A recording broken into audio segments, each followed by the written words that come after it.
Roman Reigns is a guy who divides opinion quite a lot. Some people love him, some people hate him, but right now it's undisputed he is the best part of WWE. Roman Reigns is the reason why SmackDown is so interesting.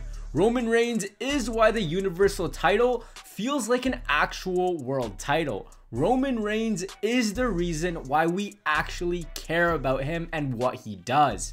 But a few years ago, it wasn't like that.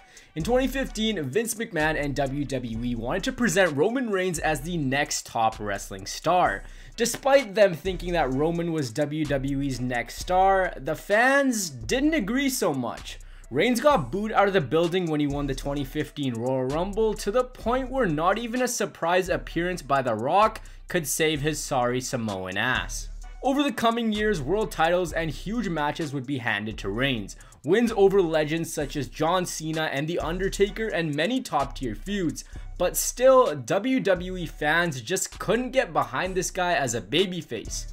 All these years later came 2020.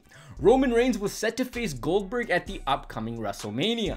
WrestleMania at the time was scheduled to take place in front of thousands of people in Tampa Bay. On March 16th, 2020, WWE announced that WrestleMania 36 would take place in the Performance Center in front of no fans due to the ongoing pandemic. After this announcement, Roman Reigns announced that he would not participate at WrestleMania 36 because he wanted to focus on his family. Reigns was then replaced by Braun Strowman, who went on to beat Goldberg at WrestleMania. Reigns continued his hiatus until he finally returned at SummerSlam 2020. Reigns attacked Braun Strowman and The Fiend, and it appeared he was returning with a new attitude and looking as jacked as ever. From SummerSlam to now, this man has been on an absolute tear. He's a force. There is no one on his level in any wrestling promotion, no matter what you think of the guy. After SummerSlam, a triple threat match was made for payback between Reigns, Strowman, and The Fiend for the Universal Championship. Mind you, Payback only had a 1 week build, and what an impact Reigns made in that 1 week. Reigns aligned himself with Paul Heyman on SmackDown, and now it was glaringly obvious that Reigns was a full-fledged heel.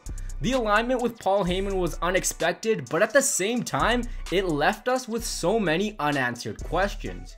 Reigns won the Universal Championship at Payback 2020. He didn't sign the contract for the match until the latter stages, where he would come in and win at the end. After winning the title, Reigns then moved into a feud with his cousin Jey Uso. Now, I always talk about how matches can be amazing, but if there's no story, there's no meaning in the grand scheme of things. Reigns and Uso handled the storytelling portion to a T. Going back to their Samoan heritage and family roots, Uso and Reigns told us a story about the lineage of their family and the high standard that Reigns was held in. Reigns felt so rejuvenated as this new character when he asked people to acknowledge him as the tribal chief. At Clash of Champions, the match between himself and Uso was storytelling at its finest. There were points in the match where Reigns was just wailing on Uso, telling him to acknowledge him as the head of the table. This just made you want to see him get his ass handed to him. Reigns, that is. All qualities of a good heel. When a heel is doing things that entice an emotion inside you, they are doing their job. This match felt uneasy at times, but it told a great story.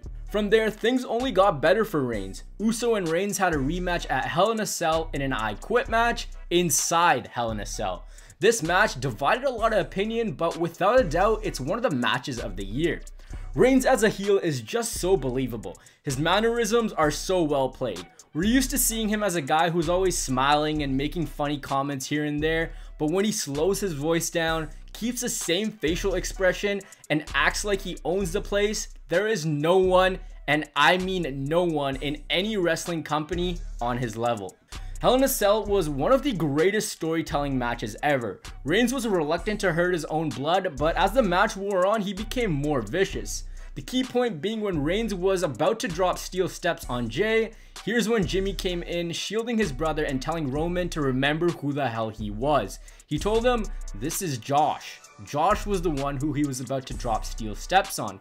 He told him to remember who he was and remember who their family was. At this point, Reigns fell to the mat, starts to shed tears and says, "I don't even remember who I am anymore."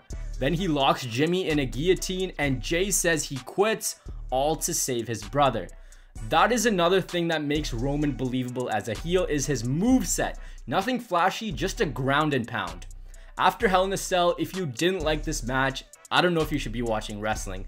They had every single element to what wrestling is all about: storytelling, physicality, and they invoked an emotion inside of us. You can't tell me that you had no emotions when Jimmy was protecting his brother. Since then, we've seen him become an absolute monster week by week. These are the things you kind of got to be doing when you're putting together a wrestling show. You got to leave the consumer wanting more. And that's exactly what happens every single week with Reigns. Every week we have Roman Reigns on our TV screens. We want to see what he does next. We want to know what his next actions are. The way he's winning matches currently are exactly what's been missing in WWE. Babyface and heel dynamics have been thrown out of the window in recent years, and Reigns feels like a true heel. He feels like someone who is methodically calculating his next move because he will do anything to win. His character is what makes it. He's a guy who wants to provide for his family. He knows how good he is. He knows that he is the reason why people in WWE make money. At this point, the future potential is amazing for what Reigns can do. I'm genuinely excited to see where everything goes next. This title reign has been booked perfectly. When he's gone against an opponent like McIntyre, he's won it in a fluky fashion where the other person doesn't look weak when they lose. Roman Reigns' return has single-handedly brought a fresh feel to SmackDown. The championship feels like a legitimate world title because of the person holding it. Think about the Universal title. This title was an absolute joke. It was a part-timer's title. In the middle of the year, it was a comedy feud. Look how important it feels now. The man has made the title. Him having Jey Uso fighting his battles for him only make the other person that much more likable. Just look at his feud with Kevin Owens. The star power he brings is unparalleled. Drew McIntyre has been phenomenal this year, but right now, I'm taking Roman Reigns over everyone. This is the run of his career. When he eventually does turn face, we're gonna like him a lot more. That's without a doubt, because he's proven that he can play the role very well. This is the Roman Reigns we have all wanted since he was shoved down our throats. We wanted him to prove that he was a top tier superstar. We wanted him to show that he could improve his promo skills.